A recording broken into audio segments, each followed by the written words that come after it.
But it's not nice that you're running hundreds of millions of dollars in negative ads against me. Kellyanne. And he has a point. Come on. It's not nice. Oh, that's... They are running for president. Of course she's going to hit him but with negative ads. But the ad should be true. He's out there on the trail. He's out. The ads that she's running about him when it comes to his comments on women use his words, Kellyanne. No, use his words. No, but her ads... Okay, but Megan, why is she spending all this money and not talking about her vision for post-Obamacare? Because there's two facets of a campaign. You know that better than anybody. You hit your opponent and try to disqualify him or her, and then you sell your own vision.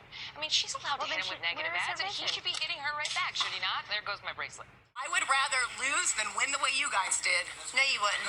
Yes. No, you wouldn't. Absolutely. Yes. That's very clear today. No, you wouldn't. Do you think I ran a campaign where white supremacists had a platform? You going to look me in the face and tell me that? It did. Kellyanne really? did.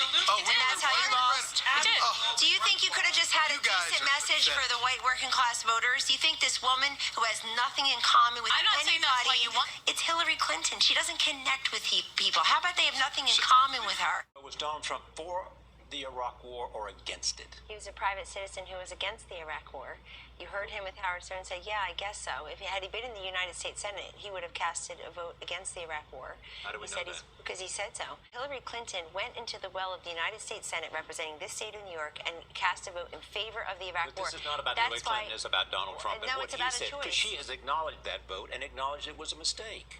He has not, and he wants to have it both ways. He has acknowledged that her vote in the Iraq War was a mistake. He agrees with her that it was a mistake. No, but he has not acknowledged that at one point he said he was for the war. Why can't he simply say that? At one point I was, and then I changed my mind. Because there are other public statements that he made. She went against the military brass when they said don't do Libya. She went against the military brass when people wanted her to recognize Boko Haram as a terrorist organization. They've used innocent little girls as suicide shields. I mean, you keep referring to her, and we will talk about her record when her running mate is here later in this program. Just one last question. North Korea. What would Donald Trump do if North Korea has ballistic missiles that can carry nuclear weapons to the continental United States? Well, he wouldn't do what's being done now with the president over in Asia talking about Donald Trump instead of really talking about North Korea. You always refer to what the Democrats are doing. It's a choice election. What would he do? He wants to be president. What would he do if North Korea had the capacity to deliver a nuclear weapon to the United States? Donald Trump would be, first of all, his entire America First campaign doctrine is that he would always look out for the interests of this country. And North Korea and the rest of the world would know, Charlie, that President Trump and Vice President Pence aren't messing around with anybody who's trying to threaten our lives. He'd do about North Korea if they had the capacity. Would it be diplomatic he would make or military response? He would make sure that they would never use it. How? He's not going to reveal all of his plans now. He's made that very clear. And maybe somebody can ask him in a debate. Americans said that Donald Trump is healthy and fit to do the job of president. And 53% of Americans said Hillary was. That's America. That's your poll. What's with the sniffles? What was the sniffles about? What was all that sniffling about? He said it wasn't a cold. What was the sniffling about? Well, it wasn't what Howard Dean said. I guess he was thirsty. You're going to criticize somebody for being thirsty and sniffling? Remember we went after Marco Rubio for that? Wait, we're going to go after him for drinking water, and we're not going to ask Hillary Clinton why 5 people on her staff pled the 5th and took immunity last week? Here's the problem. Here's the problem, Kellyanne. Once you open that can of worms, we have to then open your can of worms. What I want to know is what she was hiding in 33 emails, 33,000 emails she deleted. What is Donald Trump hiding by not releasing so that information? So there is a 104-page financial disclosure if you can't, you can access. She has never been hacked. She's never been hacked. I want to know, since every other president has had to do it, where are the tax returns? So that's what I want to know. I'll repeat what he has said many times. I know you will. It's under audit by his lawyer and his accountant. It's bull. It's bull.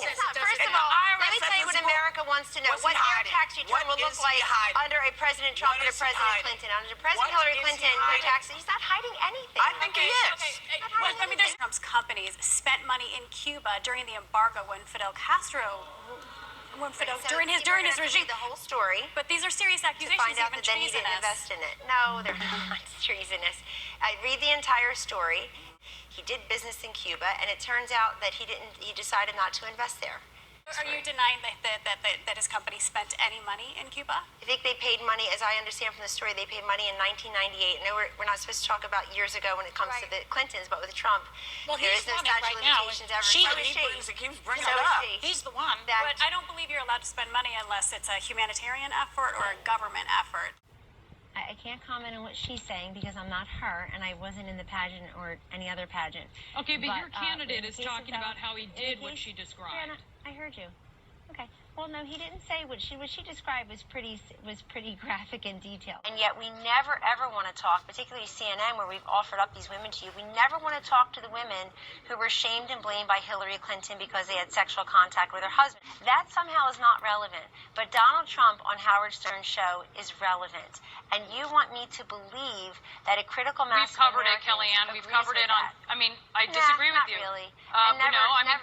It's a fact. We have covered it on. Here. Well, Donald Trump is running for president, and we have certainly looked at your allegations and we have fact-checked them. We have fact-checked that if you go on CNN.com. We've gone painstakingly through the very claims you're talking about, and we found that they were exaggerated. So I want to talk to you about your candidate. I'm sorry, what was exaggerated? What is exaggerated? No, I'm talking to you about this. I'm sorry, what is exaggerated? So as he is... you don't want to talk about it. That's my point. What was exaggerated? I would love to talk about the issues. A lot of this is driven by your candidate. National security. I'm ready.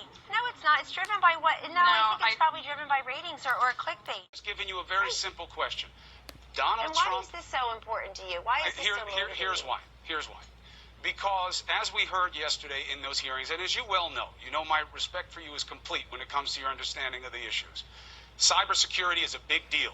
Russia intervening in this election and getting away with it is a big deal. You need to be on the same page. So, the leader of me and everyone in this country saying, I don't buy it. I believe Julian Assange, intelligence, we don't really know. That's troubling because they know it was Russia, and it raises this question that I don't understand why you want to raise, which is, why would Trump shelter Russia? That's why I'm concerned. Let me ask you a question.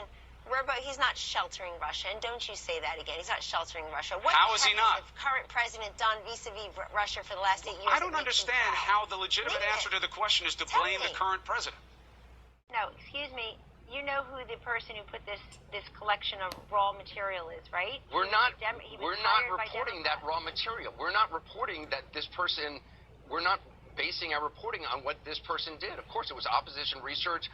CNN is not BuzzFeed. I just wish you guys would acknowledge and just be straightforward. I get why politically it makes sense for you to link CNN with what BuzzFeed did, but as Jake Tapper has repeatedly said on the air, he doesn't approve. He's one of the reporters on this. He thinks it's unfair.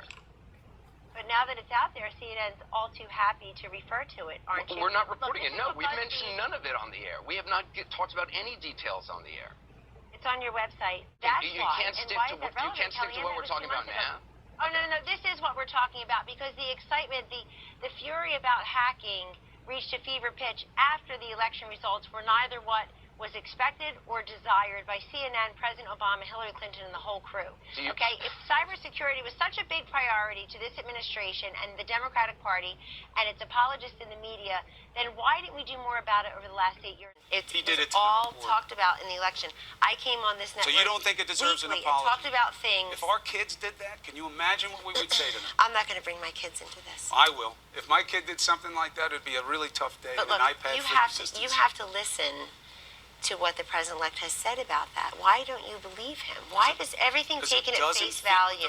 62% of Americans, according to CNN's polling, said Hillary Clinton can't tell the truth about anything, and yet she was right behind her. No, she was given the benefit of the doubt here constantly. When? You can't give him the benefit of the doubt on this, and he's telling you what was in his heart. You always want to go by what's come out of his mouth rather than look at what's in his heart. It's a gesture that he's making on video. Everybody can see it. I'm not judging the man. I'm judging. And explain, you did not answer the question. Why did the president send out his press secretary, who's not just the spokesperson for Donald Trump, he also serves as the spokesperson for all of America at times. He speaks for all of the country at times. Why put him out there for the very first time in front of that podium to utter a provable falsehood? It's a small thing, but the first time he confronts the public, it's a falsehood? Chuck, I mean, if we're going to keep referring to our press secretary in those types of terms, I think that we're going to have to rethink our relationship here. I want to have a great open relationship with our press, but look what happened the day before, talking about falsehoods. We allowed the press to come into the Oval Office and witness President Trump signing executive orders. And of course, the Senate had just confirmed General Mattis and General Kelly to their 2 posts, and we allow the press in. And what happens almost immediately? A falsehood is told about removing the bust of Martin Luther King Jr. from the Oval Office. That's just flat out false. And it was corrected immediately. Chuck, why was it said? Chuck, why was it said in the first place? Because everybody is so presumptively negative. Into the head of that no, that it's okay. No, excuse me. Oh, no. That reporter was writing on behalf of the press pool. That falsehood got spread 3,000 times before it was corrected. Excuse and me. It's still out there. It does not excuse, and you did not answer the question. I did answer your question. No, you did not. You did not answer the question of why the president asked the White House press secretary to come out in front of the podium for the first time and utter a falsehood. Why did he do that? It undermines the credibility of the entire White House press office on day one. Don't be so overly dramatic about it, Chuck. You're saying it's a falsehood, and they're giving Sean Spicer, our press secretary, gave alternative facts to that. But the point remains. Wait a minute. Alternative facts? Alternative facts, 4 of the 5 facts he uttered.